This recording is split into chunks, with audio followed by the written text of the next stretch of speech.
যখন বাগানে কাঠ কাটছিলে তোমার মাথার উপরে একটি পাখি আমার শখের বাগানে ফল খাচ্ছিল।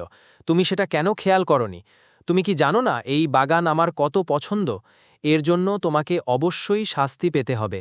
প্রহরী, বন্দি করো একে। আমার এই সামান্য একটা ভুলের জন্য মহারাজ আমাকে এত বড় শাস্তি দিলেন?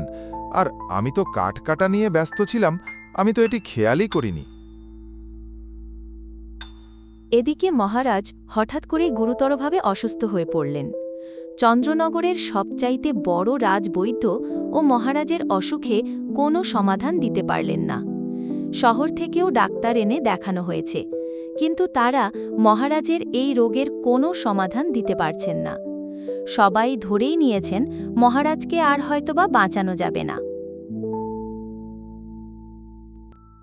শুনেছি মহারাজের অবস্থা খুব খারাপ। হঠাৎ করেই মহারাজ খুব অসুস্থ হয়ে পড়েছেন। কেউ মহারাজের চিকিৎসা করতে রাজি হচ্ছে না, কেউ চিকিৎসা করছে না। মহারাজের আজকে এক সাধু বাবা আসবেন, সবাই উনার জন্য অপেক্ষা করছেন। উনিই আমাদের শেষ ভরসা। চারিদিকে এই খবর ছড়িয়ে পড়েছে।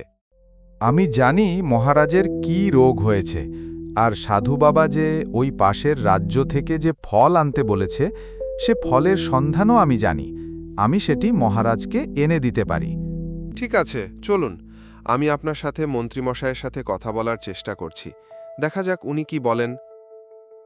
মহারাজের অবস্থা খুবই খারাপ, তাই আমি তোমাকে একটা সুযোগ দিতে পারি। যত তাড়াতাড়ি সম্ভব এই ফল এনে মহারাজকে খাওয়াতে হবে।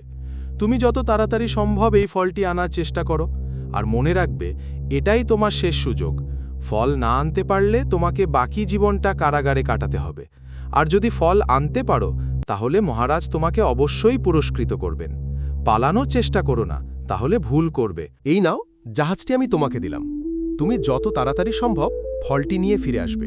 তবে মনে রেখো, সময়ের মধ্যে ফিরে না আসতে পারলে তোমার পরিণতি কি হতে পারে।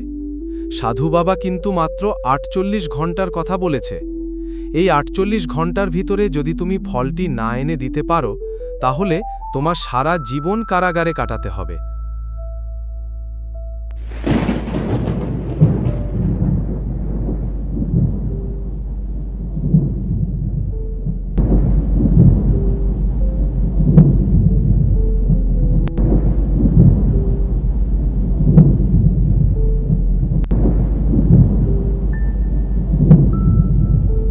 ও ভাই, এই জায়গাটা কোন জায়গা? আমি চন্দননগর থেকে এসেছি। আমি একটি জাহাজ নিয়ে আসছিলাম। পথে ঝড়ের কবলে পড়েছিলাম। তারপর ভাসতে ভাসতে পারে এসে পৌঁছেছি। ভাই, তুমি সুনামগঞ্জ এসে পৌঁছেছ। এটি সুনামগঞ্জ। সাবধানে থেকো। মহারাজ যদি জানতে পারে তুমি তার অনুমতি না নিয়ে রাজ্যে প্রবেশ করেছ, তাহলে মহারাজ তোমাকে বন্দী করে রাখবে।